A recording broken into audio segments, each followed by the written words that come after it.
El descubrimiento inesperado.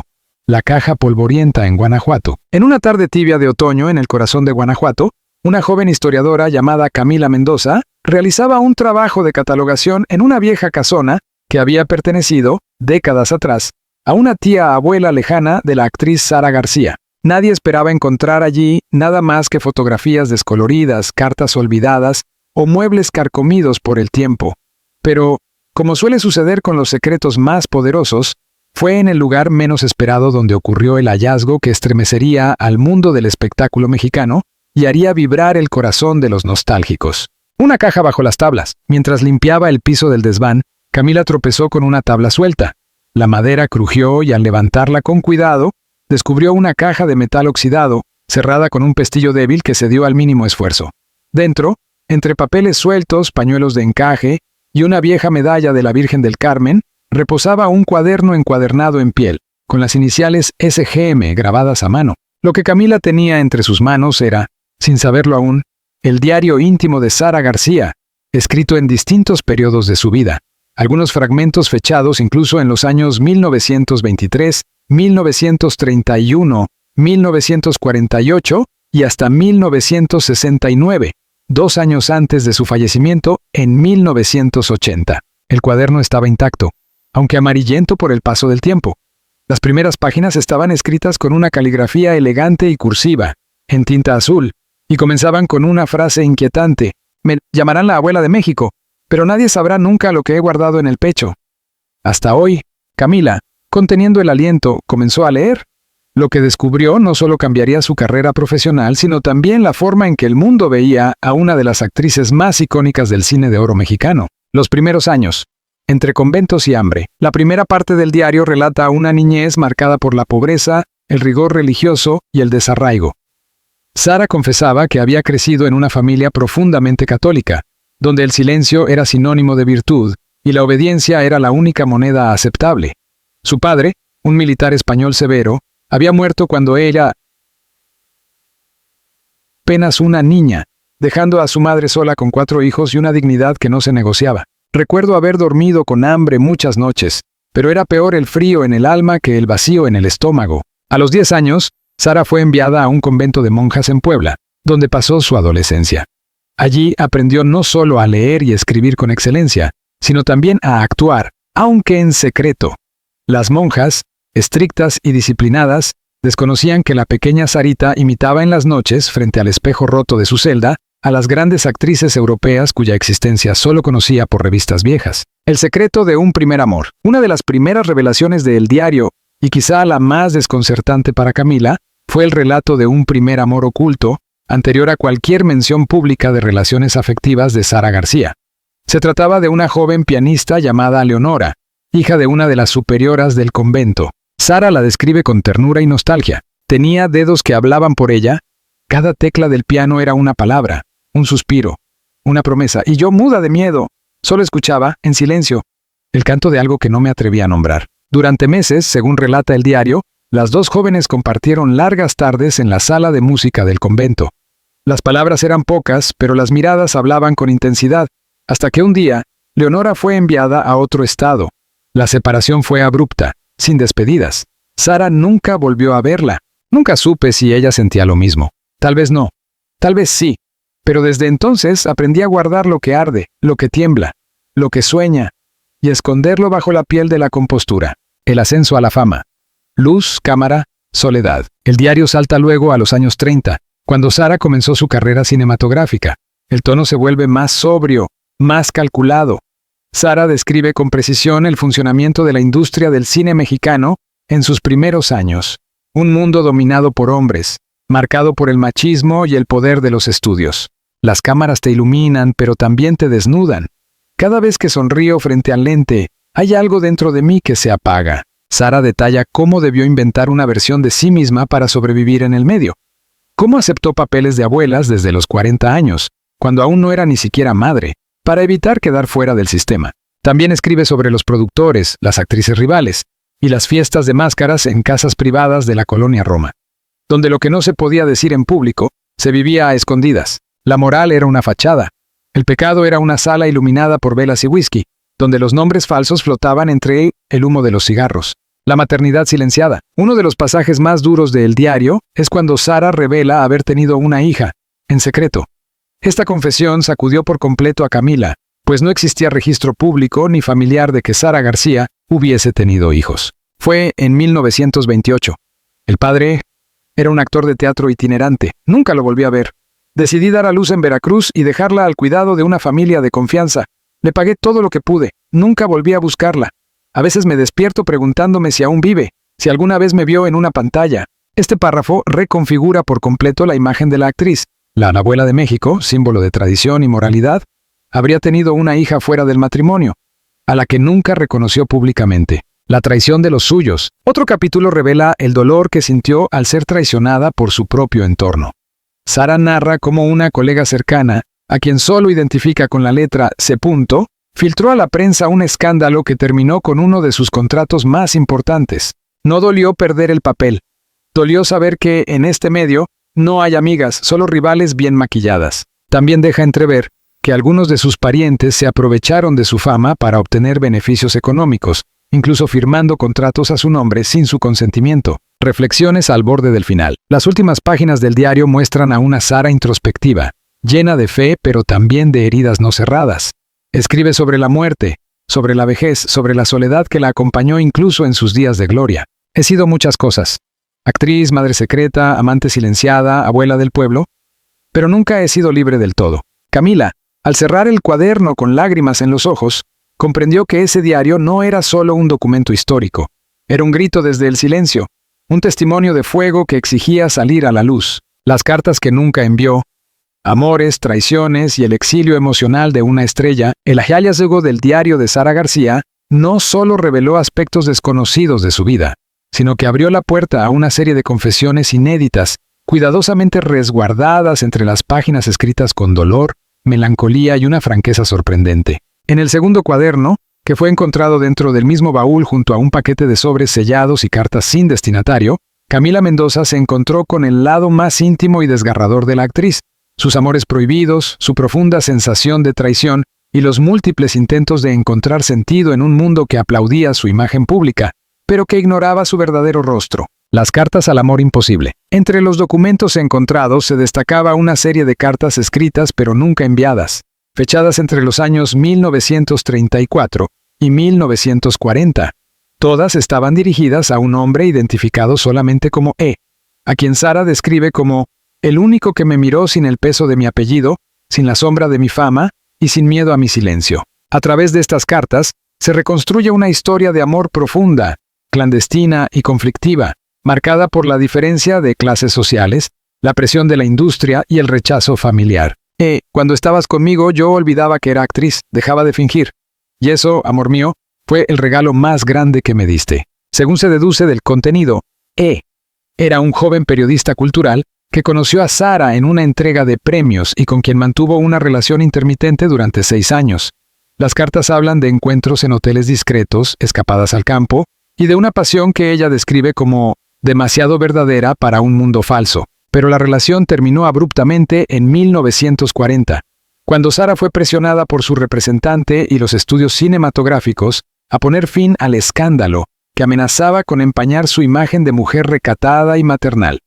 En una de las últimas cartas, escrita pero nunca enviada, Sara escribe: «Perdóname por escoger mi carrera, perdóname por dejarte. No fue por cobardía, fue porque, si te elegía a ti, todo lo que había construido se desmoronaba.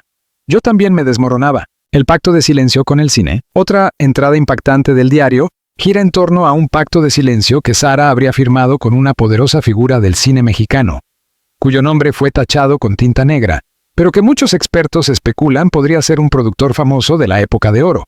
A cambio de conservar su contrato exclusivo con una de las productoras más importantes, Sara accedió a no revelar públicamente un incidente ocurrido durante un rodaje en 1938, que involucraba acoso, amenazas y un intento de sabotaje a su carrera. Fui una pionera, sí, pero también fui una víctima del pacto machista que gobernaba los estudios. Callé, no por miedo, sino por estrategia. Este episodio explicaría por qué durante un periodo de casi 2 años, Sara desapareció de las pantallas. En los archivos oficiales se hablaba de descanso médico, pero en su diario, ella aclara que fue un autoexilio emocional, Un retiro forzado para evitar una confrontación que hubiese acabado con su trayectoria. Me encerré en mi casa con los ojos hinchados y las uñas rotas. Dejé de actuar, pero actuaba frente al espejo, para mí misma. Porque si dejaba de fingir, me deshacía. Su hija secreta, nuevas pistas. Se reveló que Sara había tenido una hija en secreto en 1928. En este segundo cuaderno, el tema reaparece, pero con más detalles perturbadores. La actriz confiesa que durante años intentó seguirle la pista a su hija, a través de contactos en Veracruz, sin éxito. Cada vez que filmaba una escena con una niña, me preguntaba si ella estaría viendo esa película, si reconocería mis gestos, si me odiaría. En una entrada fechada en 1953, escribe que una mujer joven la abordó a la salida de una iglesia en la colonia del Valle. La joven, de ojos claros y voz temblorosa, le dijo: «Señora García, creo que usted es mi madre». Sara describe cómo su corazón se detuvo, pero también cómo negó todo, por miedo, por vergüenza, por el peso de sus secretos. La miré, la abracé, pero le dije que se equivocaba, que no era yo, y cuando se fue, lloré durante horas, me odié. Esta revelación marca uno de los momentos más trágicos del diario.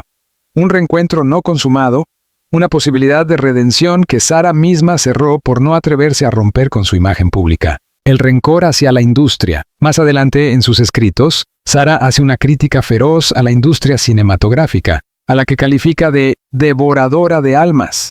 Habla del uso y descarte que sufren las actrices maduras, incluso aquellas que, como ella, fueron iconos nacionales. Fui madre de México en pantalla, pero fuera de cámara nadie cuidó de mí. Cuenta que a partir de los años 60, los papeles se volvieron repetitivos. Siempre la abuela, la matrona, la mujer sabia. Nunca la amante, la rebelde, la protagonista. No me dejaban amar en la pantalla porque eso incomodaba. Porque una mujer mayor no debe desear. Y eso es violencia también. La envidia y la soledad entre bambalinas. Sara también habla de sus compañeras de escena, algunas a quienes admiraba profundamente, como Dolores del Río o María Félix, y otras a quienes define como veneno en tacones. Describe con crudeza las rivalidades silenciosas, los celos escondidos tras halagos, las traiciones en camerinos, las miradas que juzgaban no sus actuaciones, sino sus canas, sus arrugas, su peso. En esta industria, la que no compite desaparece, pero yo no competía, yo resistía. Y a pesar de su fama, de los premios, del reconocimiento nacional, admite haber vivido rodeada de personas, pero sin nadie real a su lado. Me decían abuelita en la calle, pero en mi casa las paredes me contestaban el silencio, tentación y fe. Su lucha interna. Una parte profundamente espiritual del diario muestra a una Sara desgarrada entre su fe católica y su deseo de ser libre. Asistía a misa con devoción, pero confesaba sentirse hipócrita al rezar por una paz que no encontraba. Dios me regaló la voz para actuar, pero me quitó el derecho a vivir como yo quería, o tal vez fui yo la que me lo quité por temor al infierno.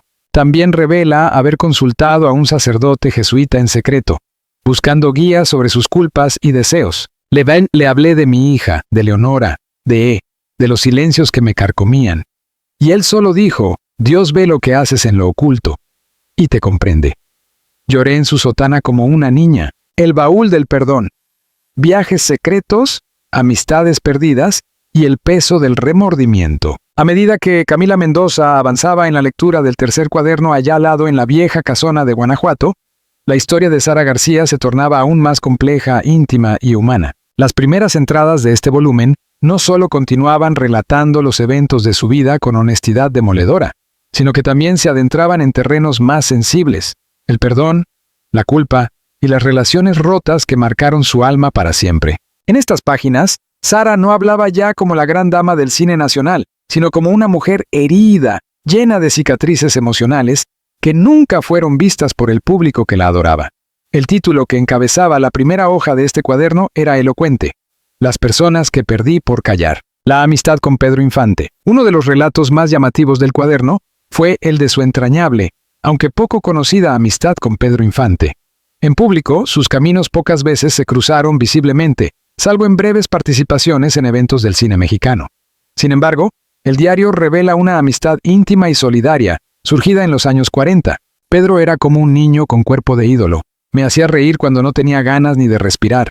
Era, sin duda, una de las pocas almas buenas que conocí en este medio. Sara describe cómo Infante, en los momentos de mayor presión y tristeza, la visitaba sin previo aviso, llevando flores, discos de vinilo o simplemente su guitarra. Ambos compartían largas noches hablando sobre el sinsentido de la fama, las máscaras sociales y el deseo de desaparecer, aunque fuera por un día. Pero también revela un momento trágico. El día en que rechazó su ayuda por orgullo.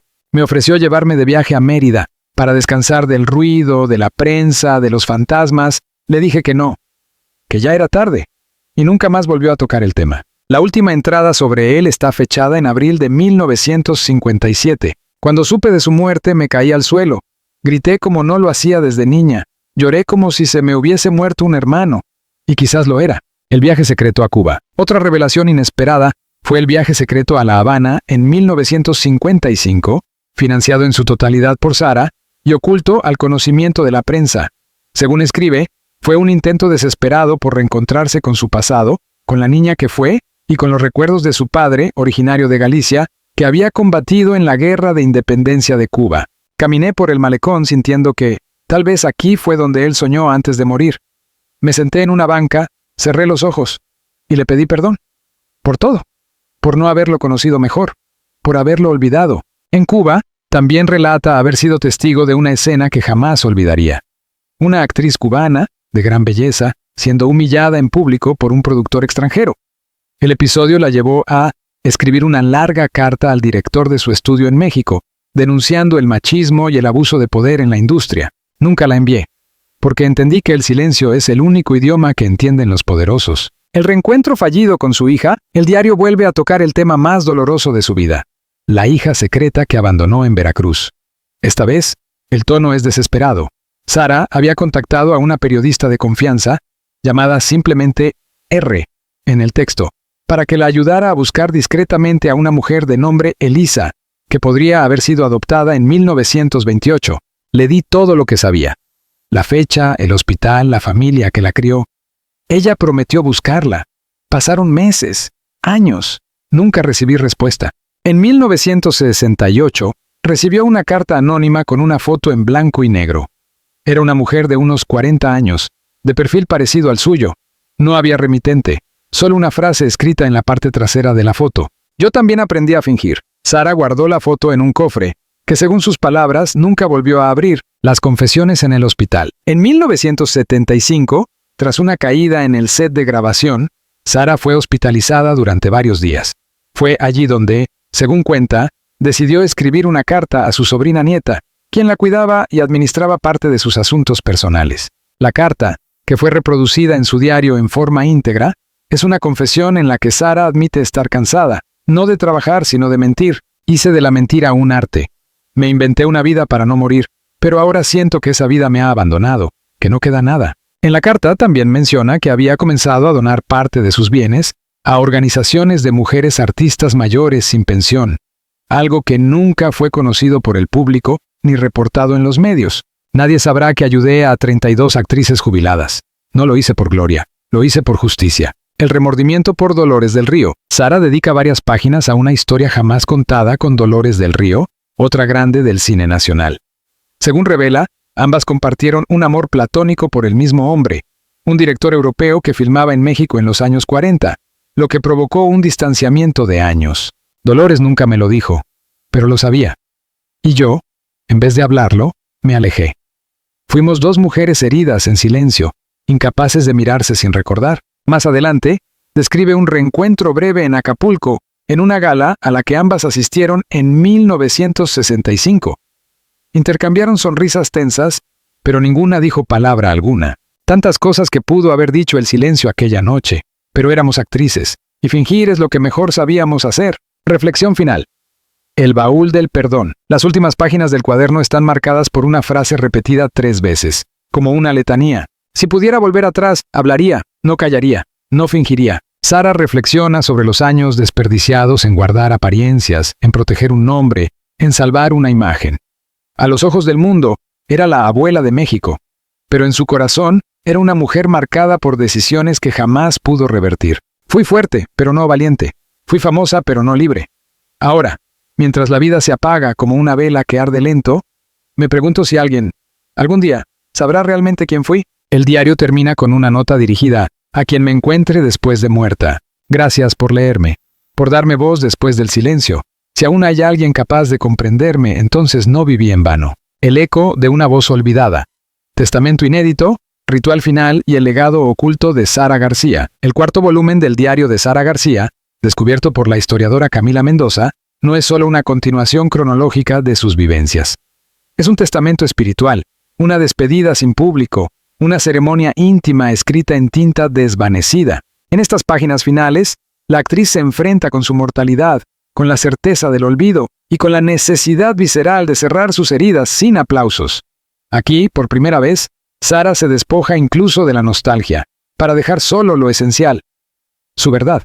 La preparación para el final. Las primeras páginas del cuarto diario fueron escritas en 1978, apenas 2 años antes de su muerte. Sara sabía que el final se acercaba, no por una enfermedad concreta, aunque menciona dolores persistentes en los huesos y mareos esporádicos, sino por una especie de presagio sereno, una intuición ancestral de que ya no quedaban más personajes por interpretar. No temo a la muerte. Temo que nadie sepa quién fui realmente, que me lloren como a una estatua, que me recuerden como una postal. Sara comienza a ordenar sus cosas, decide vender una propiedad en Cuernavaca y deja instrucciones precisas para que sus objetos más personales no sean subastados, sino donados a mujeres de bajos recursos que soñaban con ser actrices. También narra cómo, cada domingo por la tarde, pasaba horas releyendo sus antiguos guiones, hablando sola en su sala como si todavía hubiera cámaras frente a ella. Ensayo mis últimas líneas frente al espejo, pero esta vez no hay público.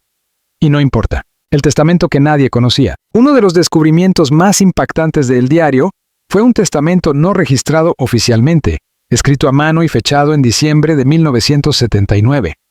En él, Sara divide simbólicamente su vida en 4 legados. A las mujeres que fueron silenciadas por la industria, les deja sus cartas y diarios, como prueba de que una estrella también puede quebrarse. A su hija Elisa, a quien menciona directamente por primera vez con nombre completo, le deja el perdón que no me atreví a darte en vida. A los actores jóvenes, les entrega su anillo de teatro y una advertencia: no permitan que la fama los convierta en sombras de sí mismos. A México, le deja su sonrisa, su cine y su deseo de ser recordada, no por lo que fingió, sino por lo que calló.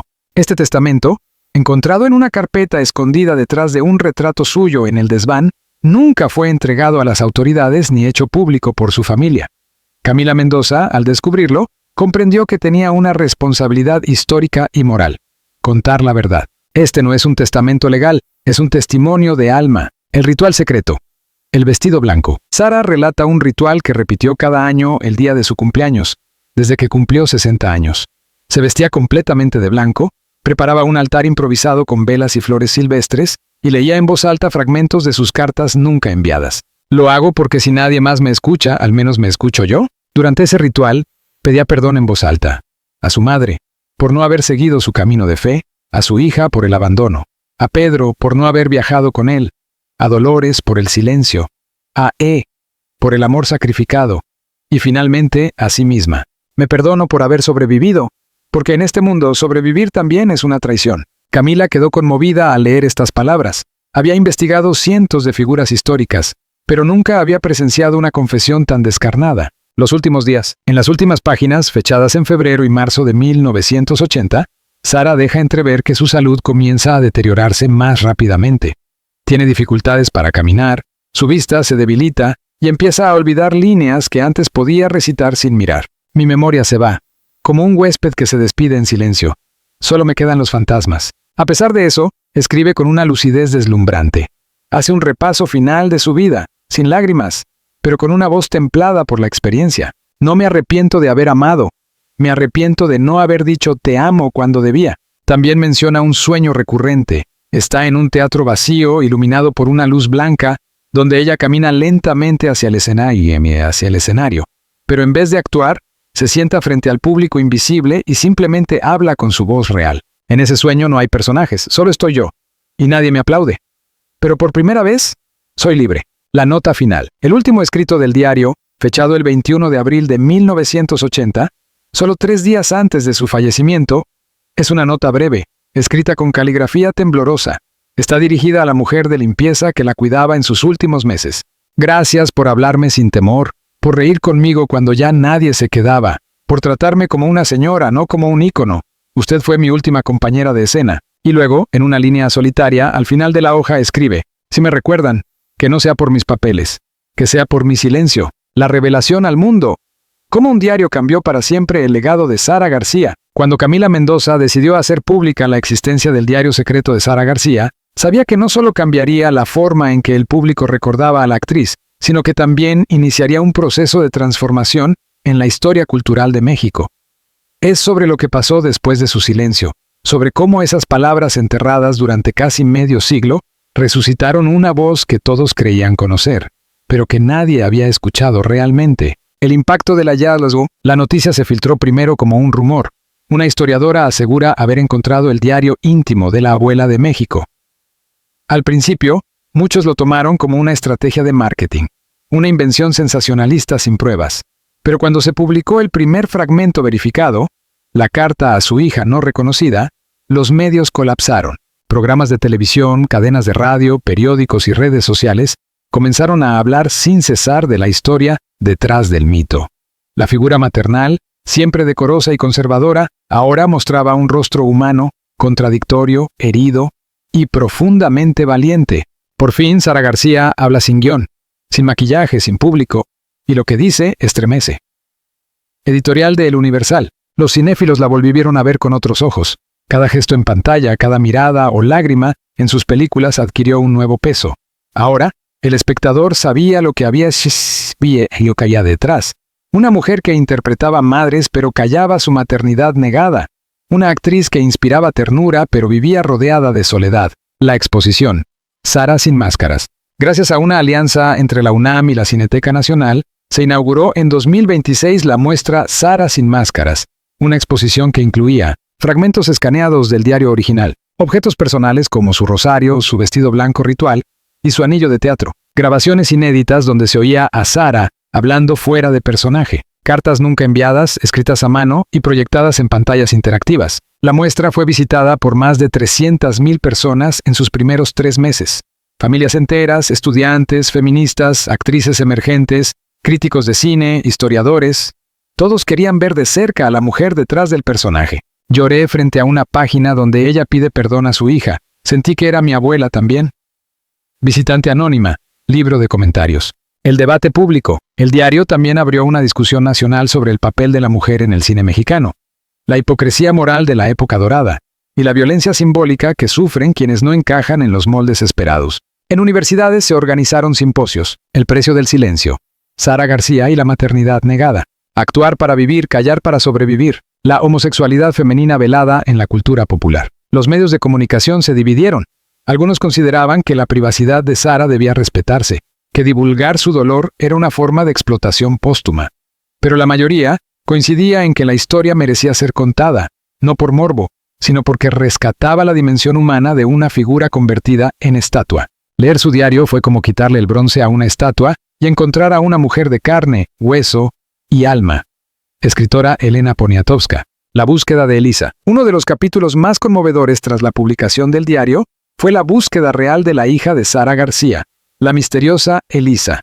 Organizaciones civiles y periodistas se lanzaron a rastrear documentos, actas, fotos, entrevistas antiguas. Un mes después de hacerse público el diario, una mujer de 97 años llamada Isabel, residente en Veracruz, afirmó tener en su poder una fotografía idéntica a la que Sara había mencionado. La imagen coincidía con los detalles del diario. El reverso decía: «Yo también aprendí a fingir». Isabel, con lágrimas en los ojos, declaró: «Nunca supe con certeza quién era mi madre. Pero ahora, después de leer ese diario, siento que todas mis dudas han sido respondidas. No necesito ADN, necesitaba esa carta». Los expertos no lograron confirmarlo con pruebas científicas, pero el país entero la adoptó simbólicamente como la hija perdida de Sara García. Legado para las nuevas generaciones. A raíz del redescubrimiento de Sara, surgieron iniciativas concretas en su honor. La Fundación Sara García para Actrices Mayores, enfocada en brindar apoyo económico y psicológico a mujeres del espectáculo en retiro. El Premio Nacional Silencio Roto, que reconoce cada año a una mujer artista cuya voz haya sido invisibilizada o silenciada. Becas Sarita para estudiantes de teatro de comunidades rurales. El rostro de Sara volvió a las portadas, pero esta vez no como figura de culto, sino como símbolo de resiliencia, feminidad reprimida y arte transformador. La transformación de Camila Mendoza. Camila, la joven historiadora que descubrió el diario, se convirtió en un personaje público de interés. Invitada a congresos internacionales, conferencias y hasta adaptaciones audiovisuales, Ella se negó a convertirse en protagonista. En todas sus entrevistas repitió la misma frase. No fui yo quien encontró a Sara. Fue ella quien decidió ser allá alada, yo solo abrí la caja. Publicó un libro titulado Las páginas que ardían, la otra vida de Sara García, que se convirtió en un bestseller. Su carrera académica cambió para siempre, pero más aún, su vida personal. Después de leer a Sara, ya no puedo callar lo que siento. Entendí que la peor cárcel es el miedo a ser una misma, la voz que no se apaga. Hoy, 46 años después de su muerte, el legado de Sara García vive más fuerte que nunca. Ya no solo como la abuelita de México, sino como una mujer que sobrevivió al olvido, al machismo, a la renuncia de su maternidad y al silencio forzado. Sus palabras, escritas sin saber si alguien las leería, cambiaron a un país entero. Porque lo que no pudo decir en voz alta, lo gritó desde las páginas de su diario. Si me recuerdan, que no sea por mis papeles, que sea por mi silencio. Y así fue.